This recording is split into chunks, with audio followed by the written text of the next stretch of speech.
A paz do Senhor, meus irmãos, estamos aqui mais uma vez para estarmos falando a respeito das lições da Escola Bíblica Dominical. Semana passada, devido a alguns problemas técnicos, não conseguimos trazer a aula, mas aprove Deus essa semana estarmos comentando esta lição maravilhosa do terceiro trimestre de 2020, que traz o tema Os Princípios Divinos em Tempos de Crise.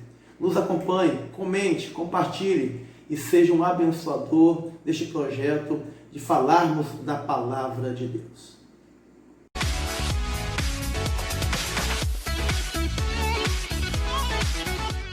Eu sou o presbítero Diney, aqui da Assembleia de Deus de Fundão, Espírito Santo.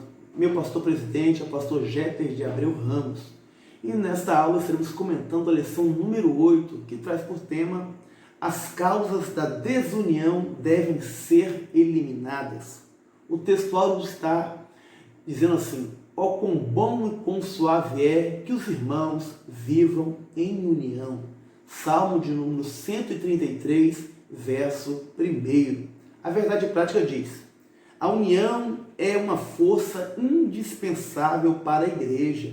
É um testemunho diante do mundo e um estímulo para o crescimento da obra de Deus. O texto bíblico base para essa lição se encontra em Neemias, capítulo 5, versículo 1, e versículo 6 ao versículo 12. O primeiro tópico diz assim: a união caracteriza os judeus libertos do cativeiro. O primeiro subtópico diz: qual era a base desta união? Nós vamos ver que é a letra A e a letra B.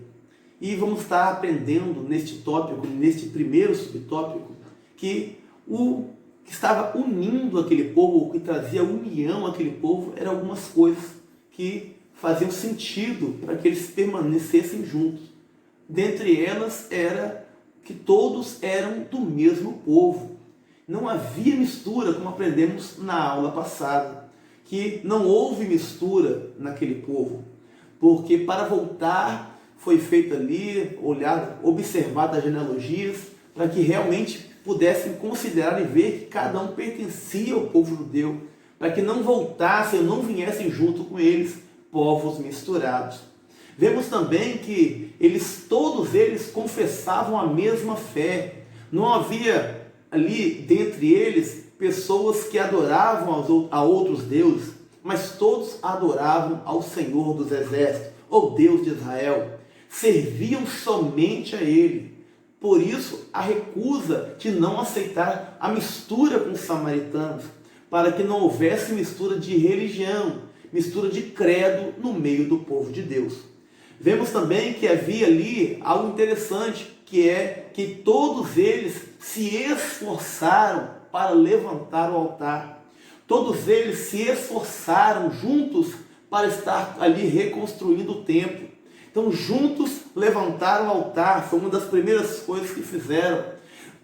Na reconstrução do templo, também estavam ajudando ali no começo da reconstrução do muro. Então, tudo conforme o que a lei mandava, o que a lei pedia. Não segundo o que eles queriam, ninguém fazia o que queria, mas segundo a lei, segundo os ritos da lei. E nós vemos também nesse primeiro subtópico que todos ali que estavam e que voltaram de Babilônia, que estavam em Jerusalém, estavam experimentando o avivamento que começou lá com Ciro, rei Pérsia, que, sendo despertado por Deus, dominando Babilônia, libertando o povo de Deus para que o povo pudesse retornar para Jerusalém e reconstruir aquela cidade.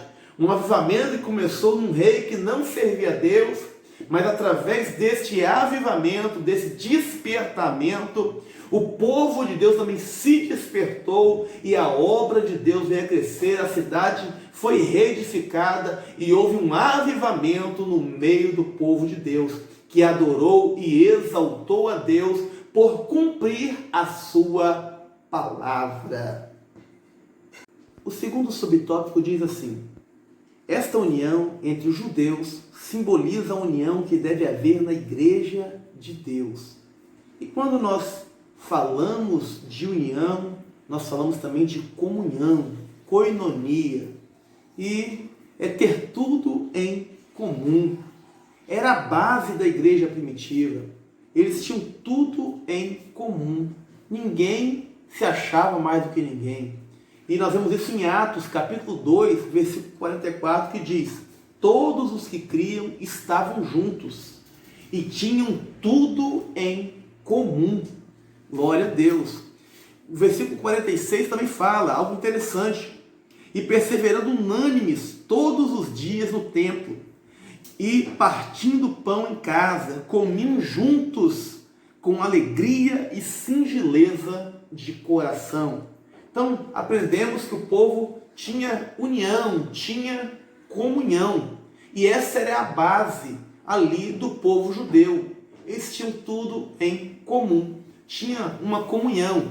Tinha que ter comunhão para que as coisas viessem a dar certo. E se houvesse problemas, deveriam ser resolvidos. Vamos lá, neste subtópico nós vemos 4 letras. Letra A, letra B, letra C, letra D. A letra A diz assim: os crentes sentem apoio espiritual para a sua vida. Pessoas que vêm para a igreja, vêm sobrecarregadas, vêm cheias de acusações, de problemas adversos, e quando entram na igreja, sentem-se ali protegidas, guardadas e apoiadas. Vemos que o mundo não dá o que a igreja oferece e pode dar, porque quem está dando não é eu ou você simplesmente, mas através do Deus que habita em nós e está no nosso meio, Ele ampara e supre todas as nossas necessidades. Então a paz que você precisa, o mundo não pode dar. O amor que você precisa, o mundo não pode dar. Mas na casa de Deus você acha amor verdadeiro, acha paz, acha alegria, e o Senhor te dá esperança de uma nova vida. A letra B diz assim: na igreja levamos as cargas uns dos outros. E é uma verdade. Ali um ora pelo outro, um ajuda o outro. Estamos ali, às vezes, dividindo os nossos problemas, as nossas dificuldades com os irmãos. Então, um orando, outro ajudando, um cuidando dos outros. Então, nós nos lembramos que nós somos corpo. E como corpo, Cristo é a nossa cabeça. E como corpo, sentimos as dores uns do outro. Não tem como o dedo do pé sentir dor, sentir um aperto e o resto do corpo não sentir junto. Como corpo que está ligado na cabeça, que é Cristo, nós sentimos as dores uns dos outros, levamos as cargas uns dos outros, orando, ajudando, contribuindo da melhor forma possível. A letra C diz assim: a união nos faz forte. Sozinhos somos um alvo fácil, mas quando estamos juntos, nós vencemos qualquer batalha. Quando estamos juntos, nós formamos um grande exército. Nós, quando estamos reunidos como povo de Deus, seja na oração, seja num culto, seja num momento de adoração, de louvor, não há quem possa contra a igreja, porque formamos um exército e o Senhor está conosco, porque Ele é o Senhor dos exércitos. Então, sozinhos, somos alvos fáceis, porque muitas vezes temos problemas, dificuldades, e é bom ter alguém para dividir o problema, para estar dividindo o nosso fardo, nossas dificuldades.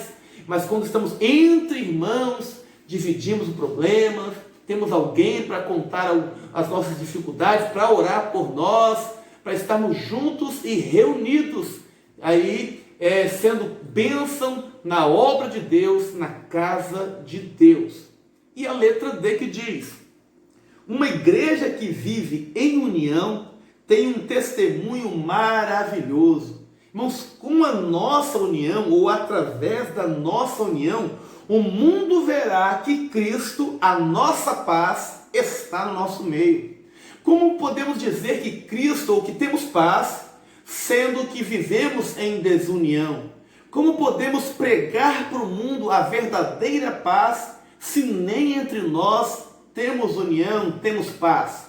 Então, para que nós possamos pregar e viver realmente esta verdade, esta paz, que haja paz no nosso meio. Ó, quão bom e quão suave é que os irmãos vivam em união, porque através da união nós estamos pregando para este mundo, dizendo que o Senhor é a nossa paz e que nós temos paz, não só com Cristo, não só com Deus e Deus conosco, mas um para com o outro, entre os irmãos. As diferenças ficaram de lado, agora somos irmãos em Cristo Jesus. Cristo, a nossa verdadeira paz, habita no nosso meio. O terceiro subtópico diz assim: esta união é uma verdadeira força. Ó, sejamos um, como o Pai, o Filho e o Espírito Santo são um. Nós devemos estar unidos, pois unidos venceremos qualquer batalha, qualquer dificuldade, mesmo em número pequeno. Se temos união, eu posso estar sozinho, mas tendo pessoas que intercedem pelo meu ministério, pela minha vida, pelo teu ministério, pela tua vida, Deus te dá força para vencer batalhas e lutas. Não é o número, não é a quantidade, mas sim a união. E quão estamos ligados com Cristo, com Deus. Vemos que na palavra de Deus vemos histórias de quantidades pequenas vencendo exércitos grandes. O que não falar de Gideão? Gideão com 300 vencendo os midianitas. Vemos ali Sansão com uma queixada de jumenta, ganhando de 1000 filisteus, matando 1000 filisteus. Vemos Davi com uma pedra e uma funda, ou 5 pedras e uma funda, vencendo o gigante Golias. Pessoas que estavam numa quantidade numérica pequena, mas estavam unidos com Deus e com as pessoas que estavam do seu lado para a batalha ou para aquela peleja. Então, irmãos, se nós nos unirmos, o gigante pode ser grande, nós venceremos. Se nós nos unirmos, o exército do inimigo pode ser numérico, como gafanhotos, diz a palavra, mas nós sairemos vitoriosos. Podemos estar até só, mas sabemos que há pessoas que intercedem por nosso ministério, e unidos vencemos qualquer batalha. Deus é o Deus de vitória, Ele é o general de guerra, e quando estamos ligados em Deus, ligados em Cristo, mediante a ação do Espírito Santo em nossa vida, vencemos qualquer luta, qualquer batalha. Esta união é uma verdadeira força. Uma igreja unida, um povo unido não perde batalha. Ele vence as lutas e Deus é glorificado. E assim terminamos o primeiro tópico. O nosso segundo tópico diz assim: a união entre os judeus estava ameaçada. O primeiro subtópico diz: qual era essa ameaça? Havia uma grande injustiça social no meio daquele povo, ocasionada por causa da dificuldade financeira que o povo que havia retornado de Babilônia estava enfrentando. Havia seca, havia fome, havia dificuldades para estar plantando, e o povo precisava também pagar os impostos. Havia muitos problemas a serem enfrentados. E nós vemos que havia uma dificuldade do povo em relação a tudo o que estava acontecendo naquele momento, pois tinham que construir, tinham que estar também querendo plantar, tinham que trabalhar, e muitas coisas ao mesmo tempo, pagar impostos. E os ricos, vendo a necessidade dos pobres, emprestavam a juros, com usura, juros muito altos, que faziam com que muitas vezes eles tinham que pagar com as suas casas, pagar com as suas terras, suas vinhas, produção, com os seus filhos e filhas para serem escravos, e por aí ia. Então a situação não era fácil para aquele povo. Havia um problema muito grande a ser enfrentado. Então o tempo de trabalho não era muito grande, porque estavam envolvidos em construir, reconstruir a cidade e tinham que plantar também para sobreviver. Então houve um grupo que se aproveitou daquela situação, que estava se aproveitando dos mais pobres para poder crescer. O segundo subtópico diz assim: como se explica esta grande injustiça? Havia uma dureza de coração e uma falta de amor dos ricos para com os pobres, os menos afortunados.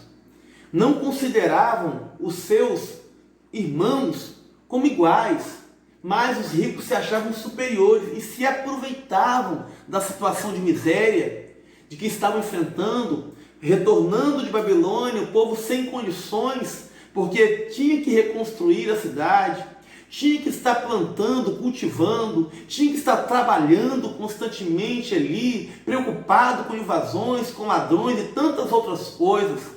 Era uma preocupação, e além dos impostos que tinham que pagar. Os ricos, sabendo dessas dificuldades, ofereciam dinheiro e emprestavam com usura, a juros altos, para que aquele povo ficasse dependentes deles. Mas isso foi combatido, porque não é certo. Devemos ter um amor para com os menos afortunados, ajudando, cooperando da melhor forma possível, sabendo que somos iguais, que as barreiras, as diferenças ficaram para trás, somos novas criaturas, somos filhos do mesmo Pai, estamos diante de Deus como novas pessoas. O que você tem, o que você é, o que você possui, na casa de Deus não faz diferença. Somos filhos de Deus, aqui ninguém é mais do que ninguém. Somos irmãos em Cristo Jesus. E assim terminamos o nosso segundo tópico.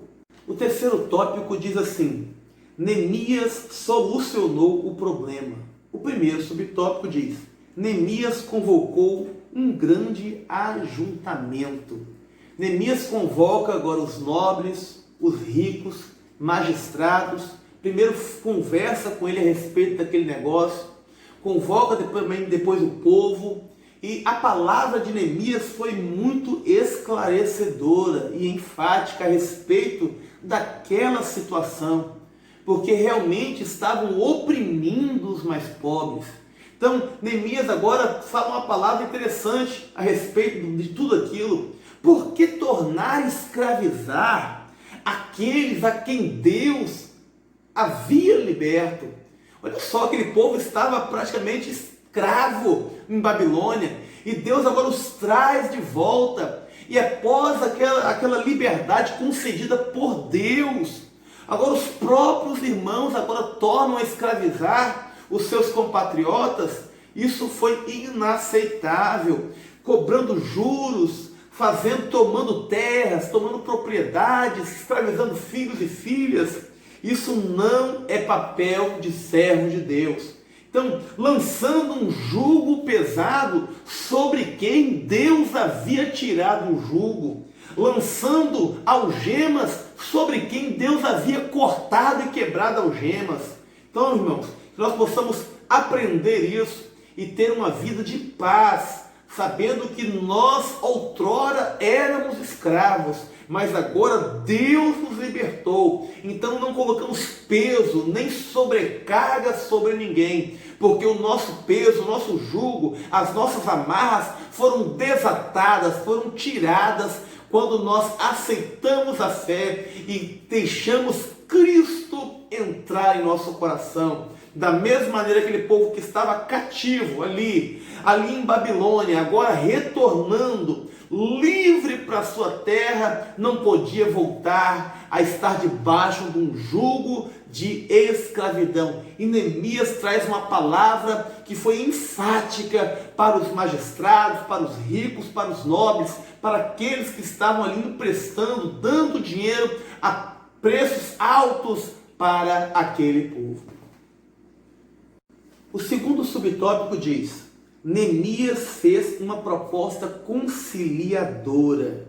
Neemias fala: deixemos este ganho de lado, deixemos os juros, deixemos de ganhar em cima dos nossos irmãos. Aquele povo realmente estava querendo ganhar, lucrar em cima dos pobres. E Neemias vem agora dizendo para deixar isso de lado. Neemias também havia emprestado.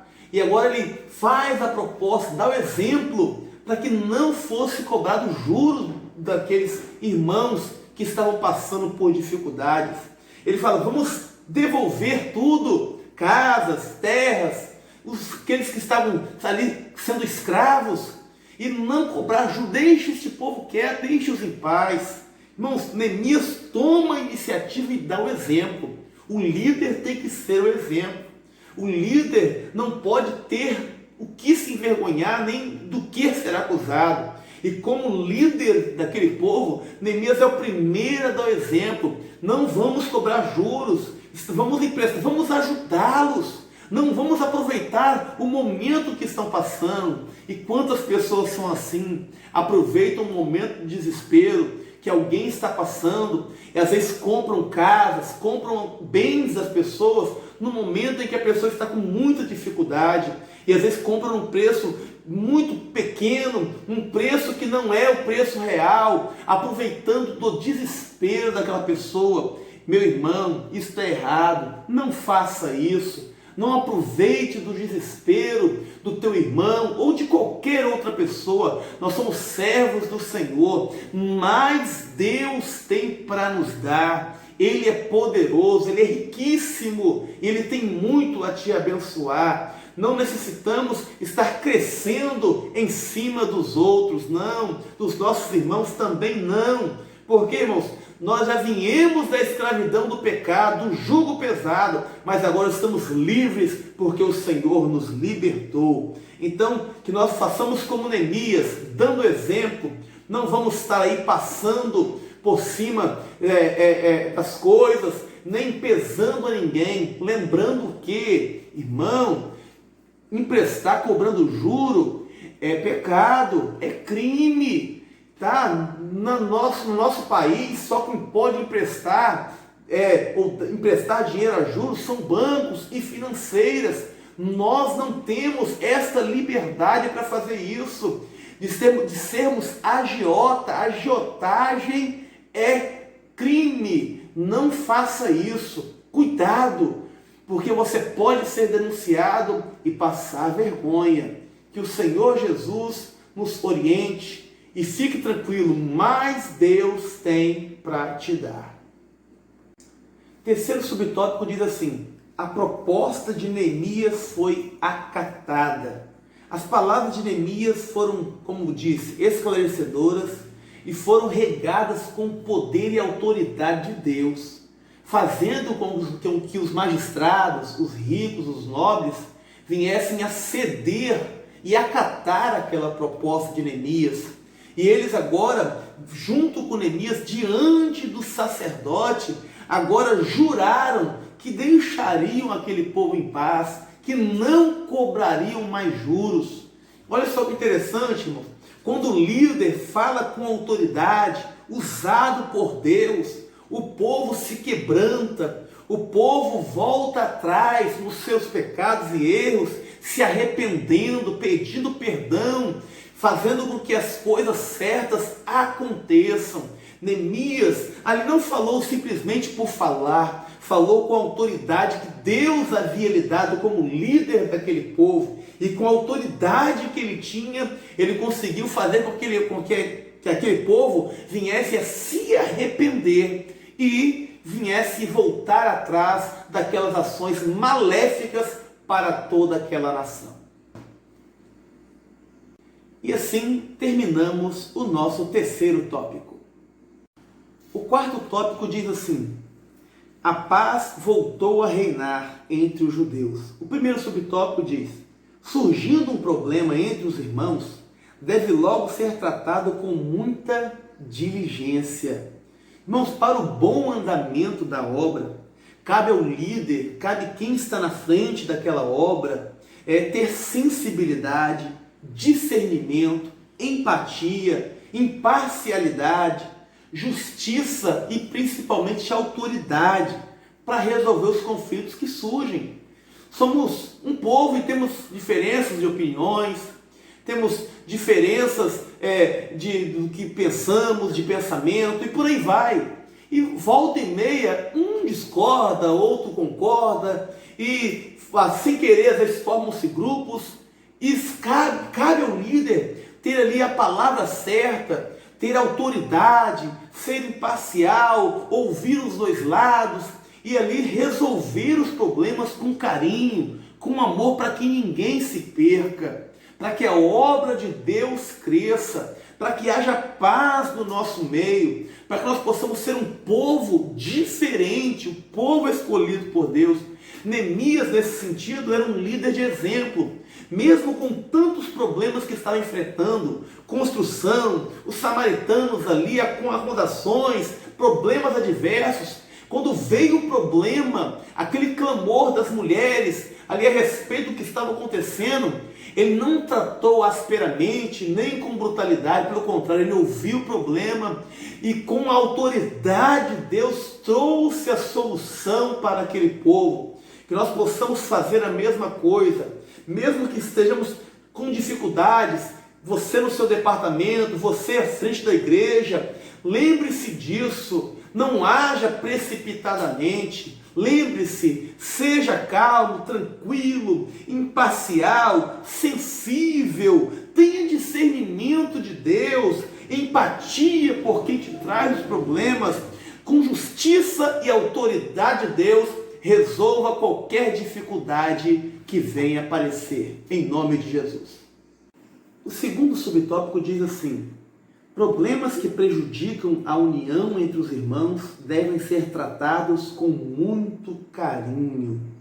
Então, bem-aventurados pacificadores, porque serão chamados filhos de Deus. Então, a gente tem que tratar, irmãos, com carinho as dificuldades que enfrentamos dentro da igreja, porque sempre vai haver problemas, uma hora ou outra. Então nós devemos ser pacificadores e não fomentar o problema e não jogar gasolina em meio aos problemas que existem, ou gasolina no fogo, mas que nós possamos aí, mediante a ação do Espírito Santo, estar tirando todos os problemas do meio da igreja, resolvendo, trazendo a paz, trazendo a união, porque a desunião é obra da carne e desagrada o Espírito Santo. A desunião é de quem não tem a presença de Deus. São pessoas quizumbeiras, pessoas que estão ali mais preocupadas em mostrar o que acham, o que pensam, a opinião, do que realmente cumprir a vontade de Deus. E isso não agrada ao Espírito Santo. A desunião, primeiro, desagrada a Deus, desagrada o Espírito Santo, e também a desunião destrói a comunhão e o amor entre os irmãos ou no meio da igreja. Que nós vamos ter comunhão uns com os outros, ter ali tudo em comum, que as diferenças de opiniões sempre existirão, mas se nós vamos respeitar as diferenças de opiniões, talvez você não pense como eu penso, mas saiba de uma coisa: nós vamos morar no mesmo céu, servimos ao mesmo Deus, temos por Pai o mesmo Deus, o Espírito Santo nos limpou, nos ensina a cada dia, estamos na mesma igreja, estamos ali debaixo seguindo a mesma palavra. Que as diferenças fiquem de fora, de lado, que nós venhamos cultivar a igualdade, o amor e a paz, lembrando de resolver os nossos problemas com carinho, com amor, mostrando para o mundo que somos nova criatura e que o velho homem está morto. Nós possamos mostrar para as pessoas do lado de fora que nós não somos como antigamente. Talvez antigamente as diferenças eram resolvidas no tapa, xingamentos, talvez com agressões, com crimes, com tantas outras coisas. Mas nós somos um povo abençoado, um povo ordeiro, somos o povo de Deus. Enquanto muitos resolvem gritando, xingando, brigando, batendo, nós resolvemos com amor, com oração, pedindo perdão, com um abraço, tendo nossos irmãos em um apreço maior, cuidando cada um do outro, respeitando as diferenças, sabendo que nós somos pessoas que servem ao mesmo Deus, que as diferenças fiquem de lado, que nós venhamos nos unir e servir a Deus a cada dia com alegria. Lembre-se disso, você e eu somos filhos de Deus, outrora desconhecidos, estranhos, mas agora unidos por esta salvação que nos alcançou, pela misericórdia e pela graça do nosso Salvador Jesus Cristo. Que o Senhor venha te abençoar. Terminamos assim esta aula. Compartilhe este vídeo, comente esta aula, curta aí, dê um joinha, acione o sininho aí e venha ser um abençoador deste programa, que você venha estar junto conosco a cada dia, a cada aula, junto, aprendendo a palavra de Deus, e que você venha ser canal de bênção na vida de outros irmãos compartilhando este vídeo. Que o Senhor Jesus te abençoe, que as diferenças fiquem de lado e que nós possamos pregar a palavra, viver a verdade, andar ali debaixo da vontade e do querer de Deus, e que o Senhor Jesus te abençoe. Paz do Senhor, até a próxima aula.